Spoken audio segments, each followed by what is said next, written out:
Hey Fear Minimalist, it's Sophia Lark of thefearminimalist.com, providing trauma recovery tools to help women of color heal their mother wound. Now today we're examining the historical roots of mother wound grief and the 5 steps that you can take to heal. Be sure to watch to the end because I have a special gift for you to help you navigate your healing journey.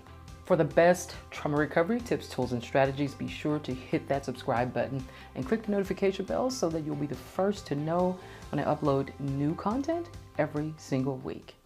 If you're new to my channel, I am a survivor of mother wound trauma, a licensed professional counselor, a certified clinical trauma professional, helping women of color heal their mother wound trauma and build resilience.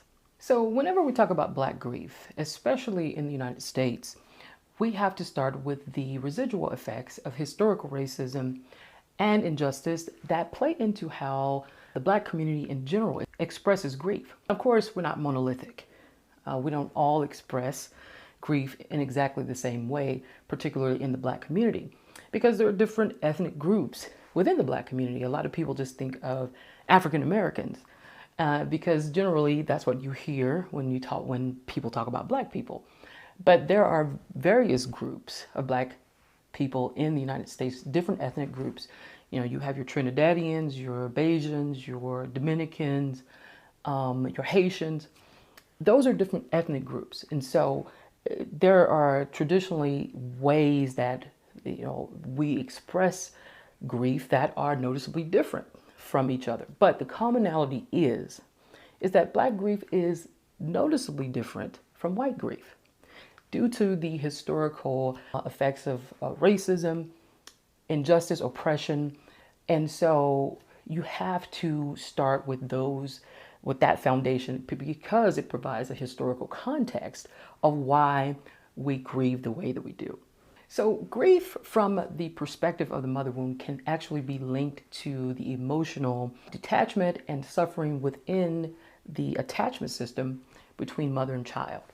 Historically, many Black mothers had to prepare themselves for the inevitable, which was having their child taken away from them. So whether that was taken away through, them going to be a house slave or them going to be sold to a different plantation miles away, or them being taken away by the mob to be lynched, however that taken away process would happen, many mothers had to prepare themselves for that. And so some of the adaptations they made were emotional and psychological adaptations as a way to cope with the loss. The psychological detachment, the emotional detachment, it was a way for them to reluctantly let go in some kind of way and be able to cope with what was inevitable.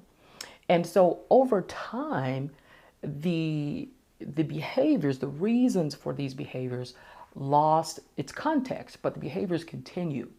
And whether through historical ignorance, just not being educated about history, or through unresolved personal traumas, these behaviors got passed down the parenting line. And so that is where you see the parent-child trauma emerge, and more specifically, this is where the mother wound is born. Now, Black women can feel especially isolated in their grief because of the strong Black woman stereotype. You just have to hold it together. You have to be strong through it all because, you have no choice.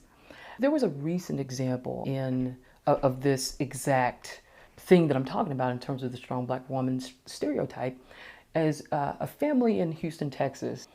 I think it was pretty recent, where almost the entire family got gunned down. We don't know the reasons yet, but it was the expression of the grandmother that really stood out to me in terms of that strong Black woman stereotype. She even said in her own words, "I have to be strong. I don't have any choice." And I was like, oh my goodness, there it is. And just the way that she sort of casually talked about the events and what had unfolded and how she, was hoping that justice would be served. And it was just like another day in the park. This is just what happens. This is what I prepared myself for.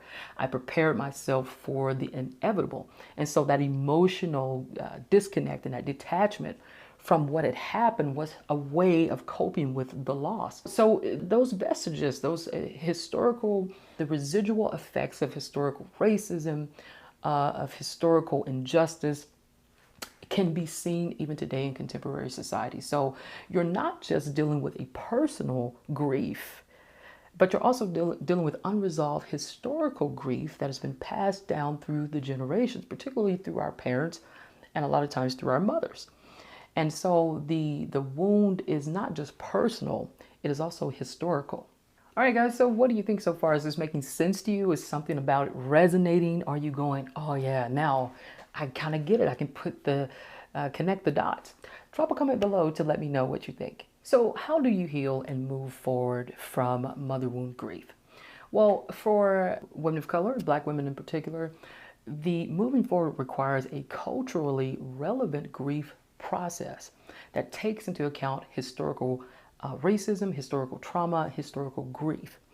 Now, there is a lady, her name is Dr. Stacy Scott. She works at the National Institute of Children's Health, and she described a 5-stage Black grief model.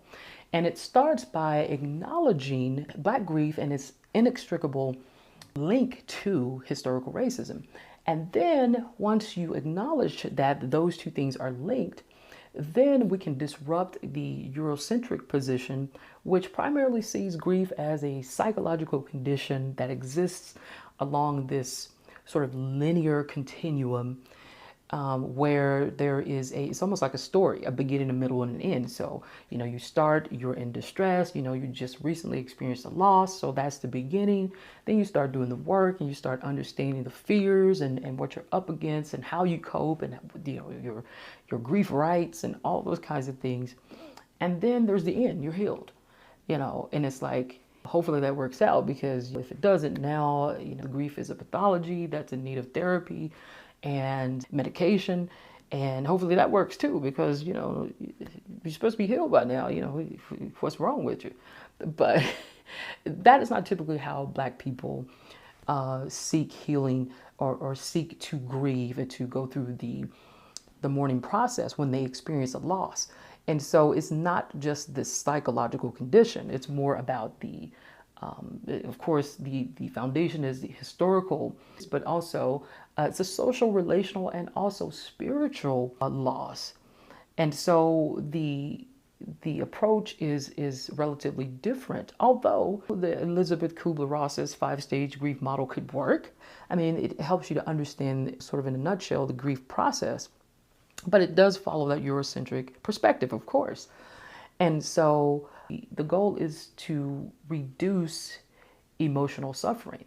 And so the way that we do that is we start looking at how uniquely the Black grief experience is and how we pursue processing through that. Not just in a way where, it's psychological and we have to attend to it with therapy or medication. We don't lead with that, although that could become a part of the treatment plan. Since the goal is to reduce emotional suffering in Black grief, intervention should primarily include support groups, emotional support, and spirituality of some kind, even if it's, it doesn't have to be religious, it can also be naturalistic, and community bonding experiences. So these can be healing ceremonies, healing circles, any kind of healing event where people are coming together to grieve together to commemorate the loss, so that we can move through these 5 stages that Dr. Stacy described. So we move from despair to hope. So despair and hopelessness that we're never going to see anything different in terms of us having a happier or more joyful life. We actually move to safety and security.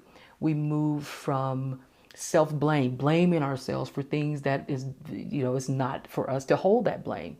But it's more systemic in terms of the injustice that has occurred. And so we have to move from self-blame to advocacy support, where we are demanding justice. We're demanding that barriers be dismantled. And we're also moving from a state of just this constant moving, this constant action to rest and relief. We don't always have to be moving. The more support that we have, we can allow people to take turns and to relieve us from some of the busy work. And then endurance is the next one, is having this feeling that you just got to bear through it. You got to white knuckle it because there's no help, so I've got to do it myself. Being able to rest and to recover, to actually have some reinforcement, people who can come and help you, kind of as we talked about in the previous step, is to be able to actually recover, to have some time to consolidate what has happened is essential. And then finally, to move from survival to adequate resource support. So maybe what you lost, we're talking about the mother wound, so we're talking about obviously the loss of a particular type of relationship with our mothers, and how that brings about a particular form of grief. Grieving what you've lost in that, even if you've lost some type of financial support.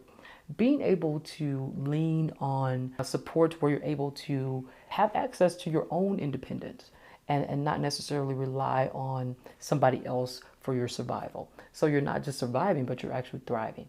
And so those are the 5 steps that you can take to navigate the grief process. So now you know the historical roots of mother wound grief and the 5 steps that you can take to heal.